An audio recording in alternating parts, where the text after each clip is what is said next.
Birds aren't real, and neither are the Falcons' playoff hopes. That's how I was going to start this segment. But look, they're pretty good.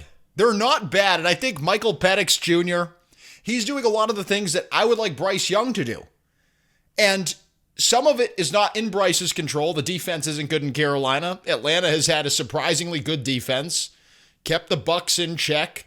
Just held the Vikings to 6 points and really disrupted J.J. McCarthy. But that allows Penix to throw underneath, particularly Bijan Robinson, who's great. He's great behind the line of scrimmage. He's great running those little hitches out of the backfield, doing quick little outs. And then they have Kyle Pitts and Drake London, too. Two big wide receivers. They line Pitts up outside now, too. And I think Bryce Young could use some of that. I know T-Mac gives you probably more than what the Falcons have at wide receiver. I think T-Mac is better than Drake London. Sue me. But having a big wide receiver like Pitts, London, Bijan does it a little bit, that goes over the middle and takes a hit. And it allows Penix to throw these quick little 5-yard throws. Penix has been really not that special. He hasn't had to throw the ball down the field all that much. But I think that's what Bryce Young needs. And I think Bryce Young needs to be looking more underneath, particularly against the blitz. And gosh knows it's coming against the Falcons. 6 sacks on J.J. McCarthy. 2 young pass rushers, guys that you were potentially going to draft in the first round. Pierce Jr. out of Tennessee, go Vols, and Jalen Walker, hometown kid from Salisbury, North Carolina. They're going to be bringing the heat against Bryce Young. Get the ball out of the Panthers quarterback's hands quickly. And before I go into the receiver situation, which is the entire theme of this video, I want to talk about this because I'm reading a book. That's why I didn't give you a video yesterday, because I'm reading Dave Canales' book. I've been on my couch in the flannels, in the flannel pajamas. I have little fuzzy socks on, and I opened Dave Canales' book, and before I even open it, there's a quote from you-know-who, Russell Wilson. And this is the guy that I think Dave Canales thinks Bryce Young is. I think Canales is obsessed with Russell Wilson. Wilson did advertising piece, we'll call it, for Canales' book, a big promoter of Dave Canales' book that has nothing to do with football. It's on marriage. It's actually a really good read. Russell Wilson and the Panthers coach are close, and I think Dave Canales is obsessed with Russell Wilson, and that's what he wants Bryce Young to be. And at this point, Bryce Young is not the Russell Wilson that was in Seattle that Dave Canales coached. He, unfortunately, might never be that. Who knows? But I think the coach needs to help the quarterback a little bit more, and throwing the ball down the field to Hunter Renfrow 45 yards is probably not the best way to do it. And, of course, some of the personnel decisions, questionable ones nonetheless. Where's Jimmy Horn? Where's David Moore? Instead, the Panthers coach wants to get Xavier Legette as many reps as possible. Here is Dave Canales on Xavier Legette. It's not all on X. This is me too. I have to make sure I do a great job of putting him in positions to do the things that he's shown us he can do well in the past. So, I take it personal as well. Panthers coach says he takes Xavier Legette's success personally. Imagine if he said this about Bryce Young early last season. He could not have cared less about benching the second-year quarterback. He couldn't have gotten Dalton in there quicker. But because it's the guy that he drafted, he did the work on, it's his guy, he needs to oversee his success. He needs Xavier Legette to work out. And I almost said, Canales is almost like me, because I give you my take. I do it multiple times a week. Now, I could give you great takes with, half my brain tagged behind my back. I could still give you great takes. And I'm usually right. But Canales, his take might be wrong. Yet still, he is married to his take. He is so obsessed with his take being right. He is so obsessed with this first round pick from 2024 being what he was touted to be. So here was the quote from Dave Canales after they selected Xavier Legette in the draft. Versatility is huge for us, Canales said on Legette. So when you get a guy who can really run, a guy who can high point the ball, a guy that can carry it, you can give him the ball different ways. He just brings a lot of versatility. Dave Canales on Xavier Legette. Canales has a seat at the table personnel-wise.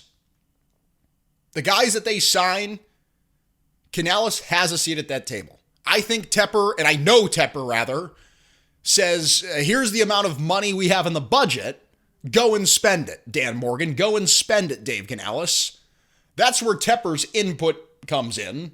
But Canales is the guy that says, okay, we have the 8th overall pick to spend at receiver.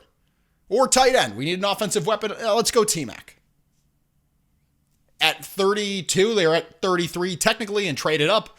He goes, I like Legette. He's the guy. In fact, Dave Canales even told Legette that they were going to pick him at 33. Legette said that to, I believe, Sports Illustrated. I forgot who exactly obtained the quote. That is who Xavier Legette talked to after the 2024 draft, saying, the Panthers, quote unquote, they keep on telling me if I'm sitting at 33, they're going to take me. Canales rolled back this statement after Legette said it. He was like, oh, shut up, X. Like, not actually, but that's what he said to the press. He said, yeah, I didn't say that. I just say that to everyone. Get off my case here. That's what Canales said in front of the microphones after Xavier Legette gave that quote to the press. Think of it what you will.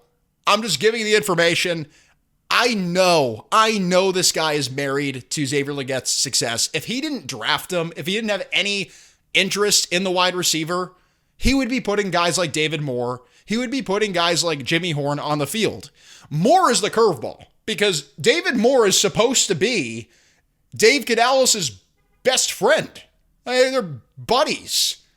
He brought him here from Tampa, and Tampa, he brought him from Seattle, and they're just holding hands the whole way. Is it like some gentleman's agreement we don't know about? Like David Moore is here to strictly coach. They just suit him up so he doesn't have to play. They don't put him in the game. He just sits there and coaches. So I don't know what is going on with David Moore and Jimmy Horn.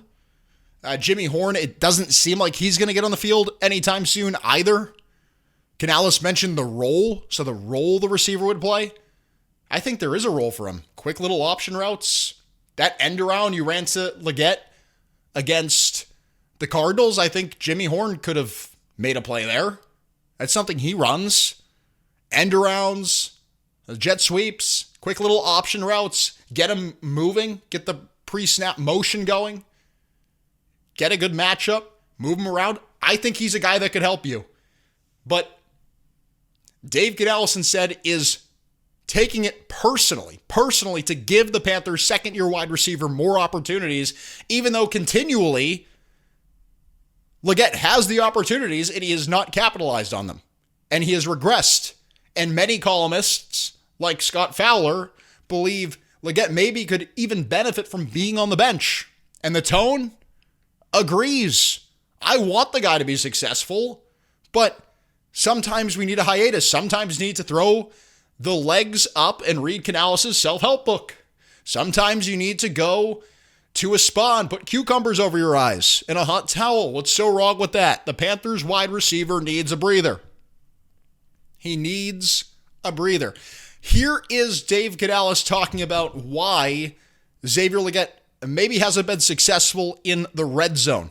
I think it's just the ops, I think it's just opportunities in the red zone, and we're designing stuff for X, and we're designing stuff for T-Mac, for JT, and some of those are kind of our primary guys, that we're trying to feature. This is dissonance between the quarterback and coach because I see it all over the tape. Bryce Young is scared to throw to Legette. Ever since that Eric Murray play in the Jacksonville game, Bryce Young is deliberately not throwing the ball to Legette. He threw one in the dirt when Legette did have a little bit of, there was an opening, there was a window to make a throw. It was like a 7-yard hitch. The corner was there. And Bryce Young goes, you know what? I don't trust this guy to come back to the ball. I'm just going to put it in the dirt. It's second down, put it in the dirt, whatever. Similar play, Legette is open, and Bryson Tremaine's running down the field. Legette is wide open on the left side of the screen. There's no one within 10 yards. Bryce Young throws it between 3 defenders of Bryson Tremaine. And by and large, I think he's afraid to go to Legette with the ball. And I would like to believe that Jimmy Horn or David Moore especially, a guy who had 350 yards last year, in one of the biggest games of the season against the Chiefs, he had 6 catches, 81 yards, and a touchdown. Put him in. Put him in. Because clearly Xavier Legette isn't giving you what you need him to be. So they draft him as this high point receiver that stretches the field. And some people aren't even confident Bryce Young can throw the ball down the field, but pretty much all of us are confident he's not going to be the receiver that Bryce Young will throw to. Xavier Legette is not going to be the guy running the fly. So then this offseason, it's like, well, Xavier Legette's going to go underneath. He's so good at the crosser. It's the crosser. You should see this guy run a crosser. And now they don't even throw it to him there. He can't even be trusted there. And when he gets the ball in his hands, it's east to west. He runs backwards and gets tackled. I want the guy to figure it out. I hope he figures it out. But right now, what gives you the chance to win? Maybe giving Jimmy Horn a chance. The guy that the Panthers social media sold us on for months. He had hundreds of thousands of views. I don't think someone has had that many views on Panthers social media since Cam Newton. Put Jimmy Horn in the game. Put him in the game. This is The Tone. Thank you so much for tuning in. The comments have been great. I haven't been replying to a lot of them, but I am always looking. Amazing work. We're going to review all of them coming up. This is The Tone.